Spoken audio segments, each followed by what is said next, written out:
ముందు క్లాసులో మనం గుణింతాల గురించి నేర్చుకున్నామా, గుణింత రూపం ఎలా ఏర్పడుతుందో నేర్చుకున్నాం కదా. అయితే కొన్ని గుణింతాలు కూడా నేర్చుకోవడం జరిగింది. ఈరోజు మనం లా గుణింతం గురించి నేర్చుకుందాం. ముందు క్లాసులో రా గుణింతం నేర్చుకున్నాం కదా, ఈరోజు లా గుణింతం గురించి నేర్చుకుందాం. ఓకేనా? అయితే గుణింతం ఎలా ఏర్పడుతుందో చూద్దాం. ఒకసారి చూడండి అమ్మా. అచ్చుల యొక్క గుర్తులు హల్లుల మీదకి వచ్చి చేరినప్పుడు గుణింత రూపం అనేది ఏర్పడుతుంది. అంటే అచ్చుల యొక్క గుర్తులు, గుణింతపు గుర్తులు ఏ హల్లు మీదైతే వచ్చి చేరుతాయో ఆ హల్లు యొక్క గుణింతం అనేది ఏర్పడుతుంది. ఈ రోజు మనం లా గుణింతం చూద్దాం. లా యొక్క మొదటి రూపం పొల్లుతో మొదలవుతుందని చెప్పుకున్నాం.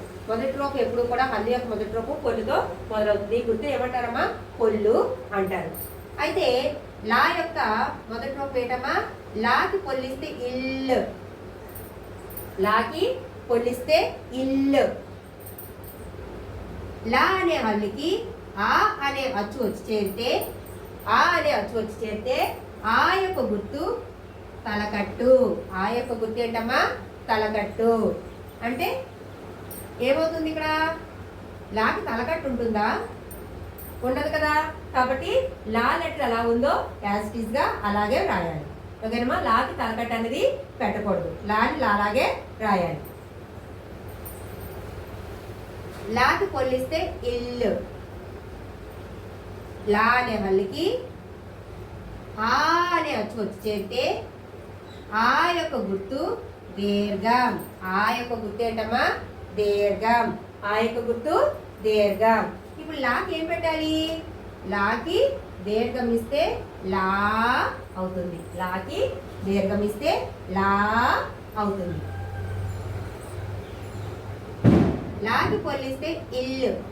లా అనే హల్లుకి ఈ అనే అచ్చు వచ్చి చేరితే లా అనే హల్లుకి ఈ అనే అచ్చు వచ్చి చేరితే ఈ యొక్క గుర్తు ఏంటమ్మా? గుడి. ఈ యొక్క గుర్తు ఏంటి? గుడి. అంటే లాకి గుడిస్తే లీ అవుతుంది. లాకి గుడిస్తే లీ అవుతుంది. లాకి పొల్లిస్తే ఇల్లు. లా అనే హల్లుకి ఈ అనే అచ్చు వచ్చి చేరితే ఈ యొక్క గుర్తు ఏంటమ్మా? గుడి దీర్ఘం. ఈ యొక్క గుర్తు గుడి దీర్ఘం. అంటే లాకి గుడి దీర్ఘం ఇస్తే లీ అవుతుంది అన్నమాట. లాకి గుడి దీర్ఘం ఇస్తే లీ అవుతుంది. లాకి పొల్లిస్తే ఇల్లు. లా అనే హల్లుకి ఊ అనే అచ్చు వచ్చి చేరితే ఊ యొక్క గుర్తు ఏంటమ్మా? కొమ్ము. ఊ యొక్క గుర్తు ఏంటి? కొమ్ము. అంటే లాకి ఏమి ఇవ్వాలి ఇక్కడ? లాకి కొమ్మిస్తే లు అవుతుంది. లాకి కొమ్మిస్తే లు అవుతుంది. లాకి పొల్లిస్తే ఇల్లు. లా అనే హల్లుకి ఊ అనే అచ్చు వచ్చి చేరితే ఊ యొక్క గుర్తు కొమ్ము దీర్ఘం. ఊ యొక్క గుర్తు ఏంటమ్మా? కొమ్ము దీర్ఘం. అంటే ఇప్పుడు లాకి ఏమి ఇవ్వాలి? లా ఇచ్చి లాకి కొమ్ము దీర్ఘం ఇవ్వాలి. లా రాసి లాకి కొమ్ము దీర్ఘం పెట్టాలి. అప్పుడు లాకి కొమ్ము దీర్ఘం ఇస్తే లూ అవుతుంది. లాకి పొల్లిస్తే ఇల్లు. లా అనే హల్లుకి అరు అనే అచ్చు వచ్చి చేరితే అరు యొక్క గుర్తు ఏంటమ్మా? రుత్వం. అరు యొక్క గుర్తు ఏంటి? రుత్వం. అంటే లా రాసి లాకి ఏం పెట్టాలి? రుత్వం పెట్టాలి. అప్పుడు లాకి రుత్వం ఇస్తే లు అవుతుంది. లాకి పొల్లిస్తే ఇల్లు. లా అనే హల్లుకి అరు అనే అచ్చు వచ్చి చేరితే అరు యొక్క గుర్తు రుత్వ దీర్ఘం. అరు యొక్క గుర్తు ఏంటమ్మా? రుత్వ దీర్ఘం. అంటే లాకి రుత్వ దీర్ఘం ఇస్తే లు అవుతుంది. లాకి రుత్వ దీర్ఘం ఇస్తే లు అవుతుంది. లాకి పొల్లిస్తే ఇల్లు. లా అనే హల్లుకి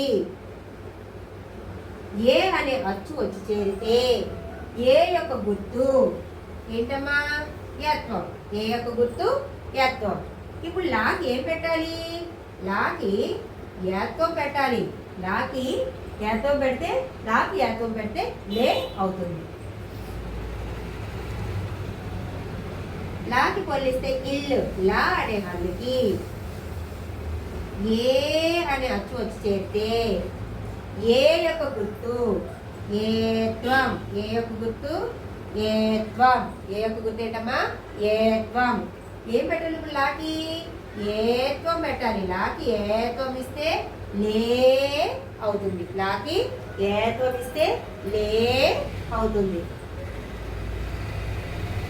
లాకి పోలిస్తే ఇల్లు. లా అనే హల్లుకి ఐ అనే అచ్చు వచ్చి చేరితే ఐ యొక్క గుర్తు ఏంటమ్మా ఐత్వం. ఐ యొక్క గుర్తు ఏంటి? ఐత్వం. ఐ యొక్క గుర్తు ఐత్వం. లాకి ఐత్వం ఇస్తే లై అవుతుంది. లాకి ఐత్వం ఇస్తే లై అవుతుంది. లాకి పొల్లిస్తే ఇల్లు. లా అనే హల్లుకి ఓ అనే అచ్చు వచ్చి చేరితే ఓ యొక్క గుర్తు ఏంటమ్మా? ఓ యొక్క గుర్తు ఓత్వం. ఓత్వం. ఓ యొక్క గుర్తు ఓత్వం. అంటే లాకి ఓత్వం ఇస్తే లో అవుతుంది. లాకి ఓత్వం ఇస్తే లో అవుతుంది. లాకి పొల్లిస్తే ఇల్లు. లా అనే హల్లుకి ఓ అనే అచ్చు వచ్చి చేరితే ఓ యొక్క గుర్తు ఒక్క దీర్ఘం. అంటే ఓత్వం. ఓత్వం. లాకి ఓత్వం ఇస్తే లో అవుతుంది. లాకి ఓత్వం ఇస్తే లో అవుతుంది. అలాగే లాకి పొల్లిస్తే ఇల్లు.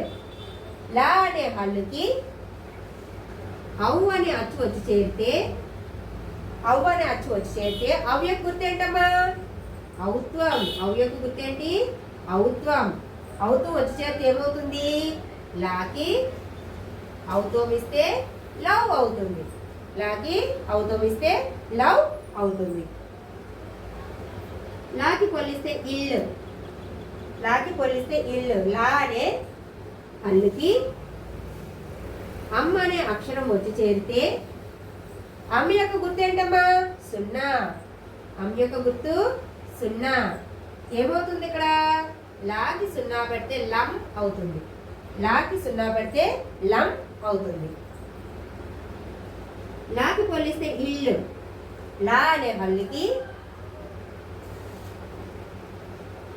ఆహా అనే అక్షరం వచ్చి చేరితే ఆహా యొక్క గుర్తు ఏంటమ్మా విసర్గ. ఆహా యొక్క గుర్తు ఏంటి? విసర్గ.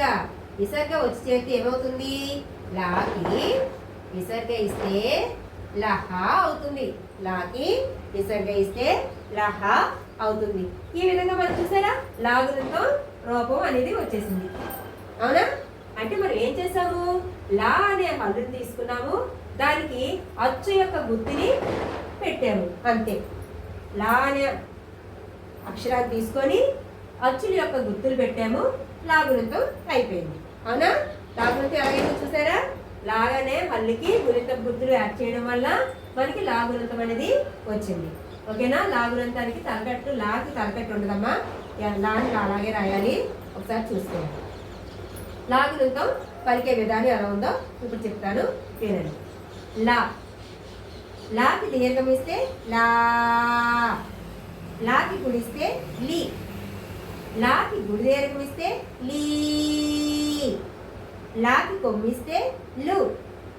లాకి కొమ్ము దీర్ఘం ఇస్తే లు. లాకి ఋత్వం ఇస్తే లు. లాకి ఋతు దీర్ఘం ఇస్తే లు. లాకి ఏత్వం ఇస్తే లే. లాకి ఏత్వం ఇస్తే లే. లాకి ఐత్వం ఇస్తే లై.